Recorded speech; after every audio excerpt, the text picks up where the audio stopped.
purchasing power parity. The purchasing power parity compares the price of trade between two countries using a basket of goods and services, which is a group of similar items that are frequently purchased by consumers.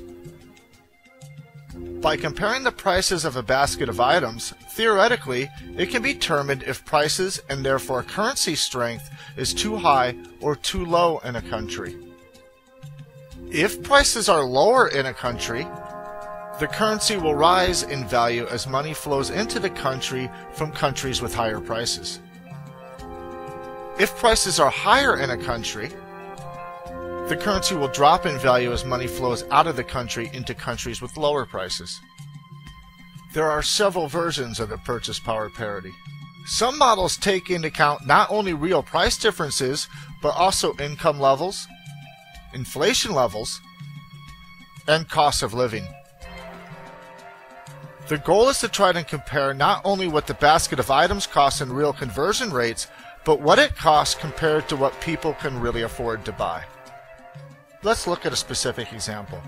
Let's say the exchange rate from yen to dollars is 90 yen per dollar. Let's also say that a widget costs $20 in the US, but in Japan it costs 900 yen. This means in US dollars, the widget costs $20 in the US, but it costs only $10 in Japan. Since the widget is half the price in Japan than it is in the US, people would rather buy the widget from Japan. This means that the demand for goods for widgets would rise in Japan, causing the price of widgets to rise in Japan.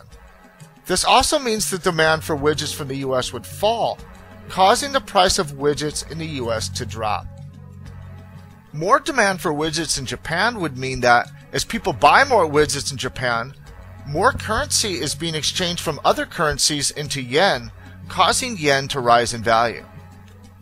Less demand for widgets in the US mean that, as less people are buying widgets in the US, less foreign currency is being exchanged into dollars, causing the US dollar to fall in value. While a single item probably has little, if any, real effect on the exchange rate between two currencies, if the overall trade cost is cheaper from one place than another, it is extremely logical to assume that the country with cheaper prices will see an increase of trade and therefore will see the value of their currency rise, and the country with more expensive prices will see trade decline and therefore the value of their currency will fall in value.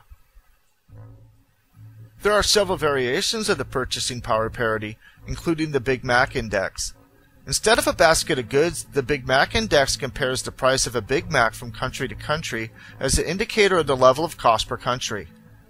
If the Big Mac costs more in a country, theoretically the prices and in turn the currency is overpriced and the currency should drop in value over time. If the price of a Big Mac costs less in a country, theoretically the prices and in turn the currency is underpriced and the currency should rise in value over time.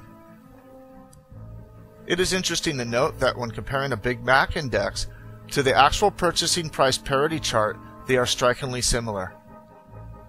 Like all economic theories, the purchasing power parity has its problems. The first is that it is difficult to find a set of items to compare prices between countries because people in different countries typically consume different goods. The second reason is that it is difficult to compare real purchasing power between countries due to the vast number of factors that affect real purchasing power. The third is that this is a longer-term theory. It could take several years for a currency to react to price differences. In the shorter term, it is easy to find examples where the purchase power parity does not work. And if that's not enough, the purchasing power parity also assumes free trade is in place and does not take into account things like taxes, tariffs, or quotas. So that's the purchasing power parity. In my next video, I'll cover another model that is based in part on the purchase power parity, the monetary model. See you then.